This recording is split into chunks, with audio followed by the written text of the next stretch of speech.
Hello student, good morning all of you. कैसे हैं? उम्मीद है कि आप अच्छे होंगे। तो आइए एक नया टॉपिक लेकर के आया हूं। जैसे ही वर्णमाला को हमने खत्म किया, वैसे ही उसका प्रैक्टिस सेट आपको दे दिया। आप प्रैक्टिस सेट करके अपना अंक बताइए कि आप एक्चुअल कितना अंक पा रहे हैं। और वर्णमाला में आप देखेंगे, वर्णमाला के बाद जो अगला चैप्टर जो लेकर आए हैं, शब्द भेद लेकर के आए हैं। अब इस शब्द भेद में आपको बताया जाएगा कि शब्द के कितने प्रकार होते हैं, इसके क्या क्या भेद होते हैं, इन सभी के बारे में आपको बताया जाएगा। स्टूडेंट, अगर आप हमारे चैनल पर नए हैं तो हमारे चैनल को लाइक करें, सब्सक्राइब करें और घंटी का आइकन दबा दें, ताकि हर वीडियो की नोटिफिकेशन सबसे पहले आप तक पहुंचे और कोई भी वीडियो मिस ना हो। तो चलिए बिना देर के हुए वीडियो स्टार्ट करते हैं। और यहाँ देखेंगे शब्द भेद। शब्द भेद जो हम लोग पढ़ रहे हैं, यह भी चैप्टर जो है आपका, वो आपका सीयूईटी में आएगा और सी टेट में आएगा, यूपी टेट में आएगा। जितने कॉमन यूनिवर्सिटी टेस्ट हैं उसमें तो श्योर है ये चैप्टर आएगा। उसके बाद सी टेट में, यूपी टेट में आएगा, यूपीपी में आएगा, यूपीएसआई का सिलेबस है ये। रेलवे ग्रुप डी में आएगा, उस इसी के तहत आपका और लेखपाल में भी आएगा। ऐसे बहुत सारे कॉम्पिटेटिव एग्जाम है जिसमें हर चैप्टर हिंदी का महत्वपूर्ण होता है, और शब्द भेद तो सबसे महत्वपूर्ण होता है, क्योंकि ये 100% आने वाला चैप्टर है। इसमें कोई कटौती नहीं होगा, क्योंकि इसी के अंतर्गत उपसर्ग भी आएगा, तत्सम आएगा, तद्भव आएगा, सार्थक आएगा, निरर्थक आएगा। सारा चैप्टर आपका इसी के अंतर्गत आने वाला है। तो आइए, तो इसमें जो जो चैप्टर आ रहा है वो सबसे इम्पोर्टेंट है सीयूईटी या इतने कॉम्पिटेटिव एग्जाम में। बहुत सारे जो कॉम्पिटेटिव एग्जाम होते हैं, वन डे होते हैं, उन सभी एग्जाम के लिए कंपलसरी है ये चैप्टर आपका। तो आइए इस चैप्टर के बारे में हम और आगे पढ़ते हैं। इसके कितने पार्ट होते हैं देखेंगे। शब्द भेद। शब्द भेद आपके जो होते हैं वो दो प्रकार के होते हैं। कहीं पूछ दिया शब्द भेद कितने प्रकार के होते हैं, तो शब्द भेद दो प्रकार के होते हैं। पहला होता है आपका सार्थक, और दूसरा होता है निरर्थक। यानी शब्द के दो भेद होते हैं, एक होता है सार्थक और दूसरा होता है निरर्थक। यह हमेशा याद रखेंगे।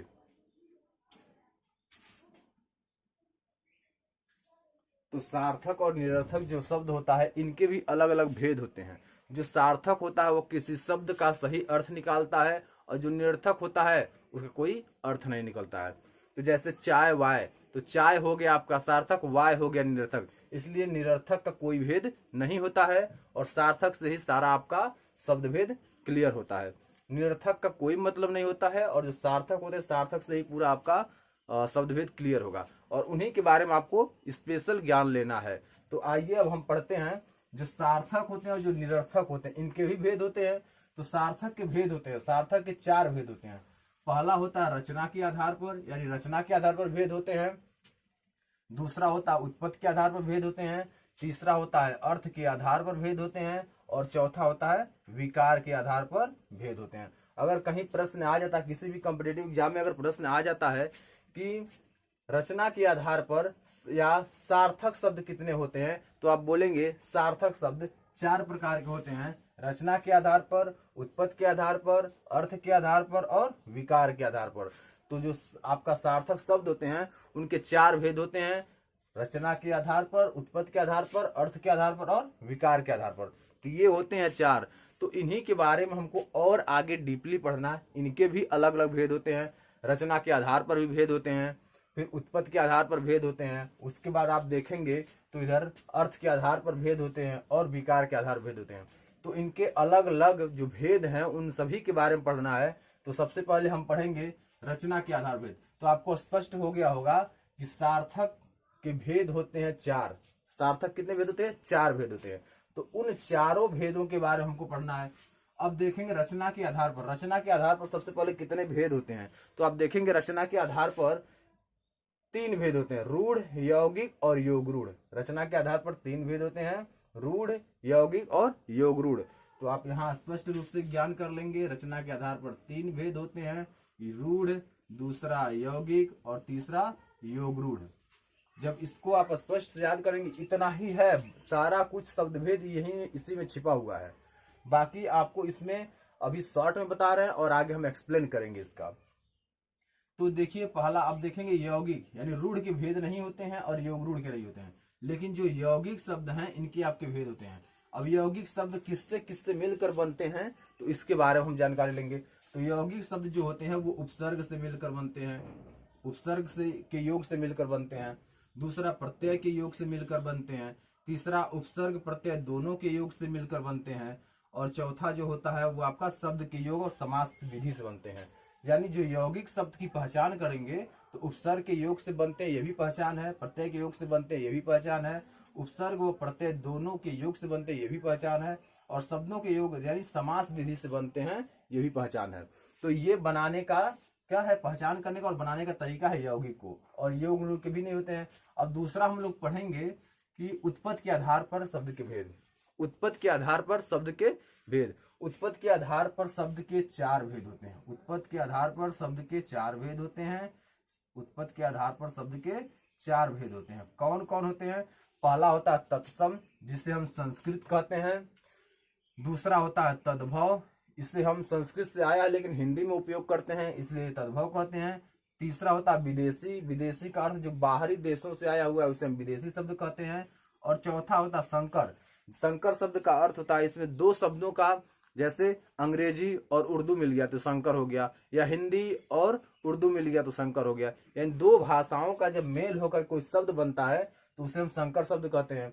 और विदेशी भाषा से लिया गया शब्द, जैसे चीन से लिया गया, जापान से लिया गया, और फ्रांस से लिया गया, रूस से लिया गया, तो जो ये लैंग्वेज, इस लैंग्वेज से लिया गया शब्द जो होता है वो विदेशी होता है। यानी विदेशी देशों से आया हुआ शब्द आपका विदेशी भाषा कहलाता है। अब आगे हम पढ़ेंगे, यानी इन चारों के बारे में हमको डीपली पढ़ना है। तत्सम क्या होता है, तद्भव क्या होता है, विदेशी क्या होता है, संकर शब्द, इतने शब्द क्या होते हैं इनके बारे में पढ़ना है।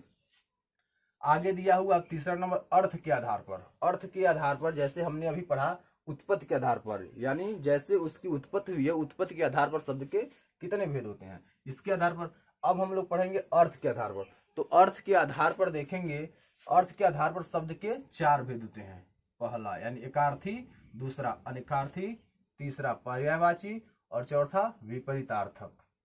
अब यहाँ देखेंगे अर्थ के आधार पर शब्द के 4 भेद होते हैं। अर्थ के आधार पर शब्द के 4 भेद होते हैं। एकार्थी शब्द जिसका एक अर्थ होता है, अनेकार्थी शब्द जिसका बहुत सारा अर्थ होता है, पर्यायवाची शब्द जिसका अर्थ अलग अलग होता है, और चौथा विपरीतार्थक मतलब उल्टा यानी विपरीत होने वाला शब्द। तो इन सभी के बारे में हमको पढ़ना है। ये तीसरा पॉइंट रहा अर्थ के आधार पर। तो अर्थ के आधार पर 4 भेद होते हैं। ठीक, आगे हम लोग पढ़ेंगे चौथा नंबर विकार के आधार पर। विकार के आधार पर हम लोग पढ़ेंगे। तो विकार के आधार पर शब्द के 2 भेद होते हैं। विकार के आधार पर शब्द के 2 भेद होते हैं। आप देख रहे हैं विकार के आधार पर शब्द के 2 भेद होते हैं। पहला अविकारी होता है, दूसरा विकारी होता है और दूसरा अविकारी होता है। यानी विकार के आधार पर शब्द के 2 भेद होते हैं। एक होता है विकारी और दूसरा होता है अविकारी। अब यहाँ देखेंगे विकारी शब्द में क्या क्या होता है, यानी विकारी शब्द के कितने भेद होते हैं। तो स्पष्ट रूप से ध्यान रखेंगे, विकारी शब्द के 4 भेद होते हैं और अविकारी शब्द के भी 4 भेद होते हैं। तो आप जो पढ़ रहे हैं यहाँ अधिकतम देखेंगे 4 भेद ही मिल रहे हैं। तो एग्जाम में जब भी ऐसे प्रश्न आए तो 4 ही आप मानेंगे, यानी अपने ध्यान में रख लेंगे 4 ही होते हैं। अब देखेंगे सार्थक शब्द के भी 4 भेद होते हैं। फिर रचना के आधार पर भी आप देख रहे हैं 4 हैं, और रचना के आधार पर 3 हैं, और यौगिक के 4 हैं। उसी प्रकार उत्पत्ति के आधार पर 4 हैं। उसी प्रकार अर्थ के आधार पर 4 हैं। फिर विकार के आधार पर भी आपके 2 हैं, और विकारी 4 हैं और अविकारी 4 हैं। तो 4 देख रहे हैं बार बार आ, तो ऐसे प्रश्न को जब भी एग्जाम में आए तो आप मानेंगे 4 ही अधिक होते हैं। तो विकारी शब्द में देखेंगे क्या क्या आएगा। विकारी शब्द में आपका आता है संज्ञा, यानी इस पूरे ब्रह्मांड में कोई न कोई वस्तु है जिसका एक नाम होता है, उसी को हम संज्ञा कहते हैं। इस ब्रह्मांड में कोई न कोई एक वस्तु है जिसका एक नाम होता है, उसे ही हम संज्ञा कहते हैं। दूसरा होता है सर्वनाम। तो सर्वनाम क्या होता है, संज्ञा के स्थान पर प्रयोग किए जाने वाले शब्द को ही हम सर्वनाम कहते हैं। संज्ञा के स्थान पर प्रयोग किए जाने वाले शब्द को सर्वनाम कहते हैं।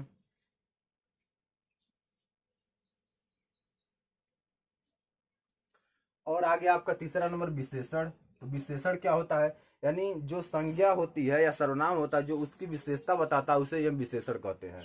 और आगे क्रिया, यानी किसी संज्ञा का किस प्रकार वह कार्य कर सकते, सोना, रोना, दौड़ना, उठना, बैठना, खेलना, कूदना, पढ़ना, नाचना, गाना, ये सब क्या है, क्रिया है। तो ये होते हैं चौथे नंबर पर आपका क्रिया। यानी आपके विकारी शब्द 4 होते हैं, तो चारों के बारे में हमने आपको बता दिया, एक्सप्लेन कर दिया। अब आगे आपका दिया है 2 नंबर में अविकारी। अब अविकारी के भी 4 भेद होते हैं। क्रिया विशेषण यानी क्रिया की विशेषता को बताता है, ये क्रिया विशेषण। संबंध बोधक यानी वाक्य कैसे जुड़ा है, किस संबंध से जुड़ा है, और से जुड़ा है, तथा से जुड़ा है, किससे जुड़ा है, तो ये संबंध बोधक हो गया। समुच्चय बोधक के बारे में पढ़ेंगे। समुच्चय बोधक में पर, जैसे पर आ गया, में आ गया, ये आपका समुच्चय बोधक हो गया। विस्मयादि बोधक आप स्पष्ट रूप से जानते हैं, जिस वाक्य में ऐसे खड़ी पाई एक नीचे बिंदी लग गया वो आपका विस्मयादि बोधक चिन्ह होता है, जैसा कि हम पीछे विराम चिन्ह में आपको पढ़ाए हुए हैं। तो ये होते हैं आपके विस्मयादि बोधक के चिन्ह। तो उम्मीद है स्टूडेंट ये पूरा आपको समझ में आ गया होगा, और जितने पार्ट्स होते हैं, जितने भेद होते हैं, जितने प्रकार होते हैं, सारा आपको समझा दिए हैं। और ये पूरा चार्ट हम एक्सप्लेन कर दिए हैं आपको शब्द भेद के, पूरा चार्ट आपको एक्सप्लेन कर दिया गया है। किसी प्रकार की अगर समस्या आती है तो आप कमेंट बॉक्स में लिख करके आप पूछ सकते हैं। तो सभी के 4 भेद होते हैं, तो ये इंपॉर्टेंट है, इस पॉइंट को जरूर रेडी कीजिएगा। अगर आपको स्क्रीनशॉट लेना है तो आप इसको स्क्रीनशॉट ले सकते हैं।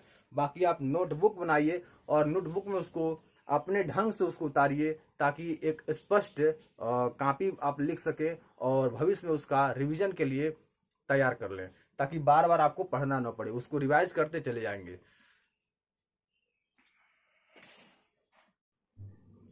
तो स्टूडेंट इसमें हम अभी तक जो भी हम लोग चित्र बना करके और इसमें दर्शाया गया था, जितने टॉपिक के बारे में हम दर्शाए थे, जितने प्रकार शब्द के भेद के बारे में दर्शाए थे, उन्हीं का हम डिफिनेशन लिख रहे हैं, उन्हीं की परिभाषा लिख रहे हैं और उसको एक एक करके पूरा एक्सप्लेन कर रहे हैं, ताकि किसी भी प्रकार की समस्या न रह जाए, किसी प्रकार का आपके मन में हेजिटेशन न रह जाए, ये छूट गया या यह नहीं पढ़ाया गया।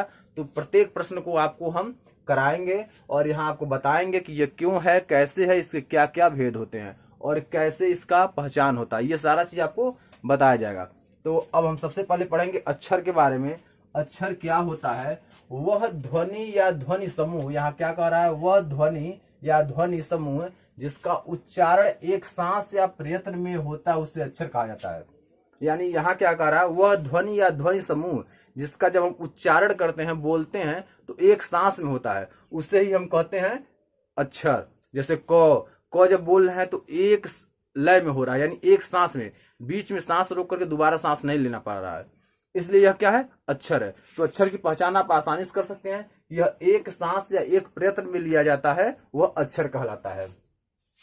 दूसरा नंबर होता है शब्द, यानी जो हमने बताया ये शब्द के भेद, यानी शब्द भेद हमने पूरा पढ़ा दिया, पूरा एकदम ट्री मेथड से आपको बताया, पूरा ट्री बना दिया पौधे के रूप में, और उसको बता दिए कि यह क्या होता है, इसके कितने भेद होते हैं, सभी के भेद के बारे में आपको एक्सप्लेन कर चुके हैं पूरा विस्तार पूर्वक। तो अब हम पढ़ेंगे शब्द। शब्द क्या होता है, इसकी परिभाषा के साथ, एक या एक से अधिक वर्णों से बनी हुई स्वतंत्र सार्थक ध्वनि को शब्द कहते हैं। एक या एक से अधिक वर्णों से बनी स्वतंत्र और सार्थक ध्वनि को हम शब्द कहते हैं। जैसे एक से अधिक, जैसे राम हो गया, तो इसमें एक से अधिक क्या मिला हुआ है, वर्ड मिला हुआ है, और ये सार्थक हो गया, राम हो गया, मोहन हो गया, सोहन हो गया, राधा हो गया। तो आप देख रहे हैं ये सब क्या है, ये सब इसके उदाहरण हैं। यानी एक या एक से अधिक वर्णों के मेल से जो बनते हैं वो सार्थक शब्द होते हैं, जो शब्द का निर्माण करते हैं। यानी एक या एक से अधिक वर्णों से बनी हुई स्वतंत्र सार्थक ध्वनि को शब्द कहते हैं। राम, मोहन, सोहन, राधा, ऐसे बहुत सारे शब्द हैं जो वर्ड मिलते हैं तभी आपके शब्द का निर्माण होता है। तो आप ये भी समझ गए होंगे। अब तीसरा नंबर हम लोग पढ़ेंगे रूढ़ शब्द। हमने रूढ़ शब्द के बारे में पूरा आपको बताएं कि रूढ़ शब्द क्या होते हैं, योग रूढ़ क्या होते हैं, यानी हमने प्रकार बताया अभी, लेकिन अब हम इसका पूरा डिफिनेशन पढ़ेंगे कि ये क्या होते हैं, कैसे इनकी पहचान होती है, कैसे इसको बनाए जाते हैं। तो आइए देखते हैं। दिया है, जो शब्द एक अर्थ विशेष या वस्तु विशेष के लिए प्रयुक्त हो या जो अपने मूल रूप से व्यवहार में लाए जाए उसे रूढ़ शब्द कहते हैं। यानी यहाँ बोल रहा है जो शब्द एक अर्थ विशेष या वस्तु विशेष के लिए प्रयुक्त हो, यानी यहाँ जो बोल रहा है एक अर्थ विशेष किसी वस्तु के लिए प्रयुक्त हो या जो अपने मूल रूप से व्यवहार में लाए जाएं उसे हम रूढ़ शब्द कहते हैं। यानी मूल रूप से अपने व्यवहार में लाए जाएं, जैसे पैर के रूप में, जैसे 4 पैर वाली जो भी वस्तुएं हो गई, जैसे आप देखें ये कुर्सी, जैसे कुर्सी हो गया आपका, तो कुर्सी 4 पैर वाला होता है, कुर्सी के 4 पैर होते हैं। फूल, ये फूल होता है। और भी जो 4 पैरों वाली जो वस्तुएं होती हैं वो सभी वस्तुएं इसमें आ जाती हैं।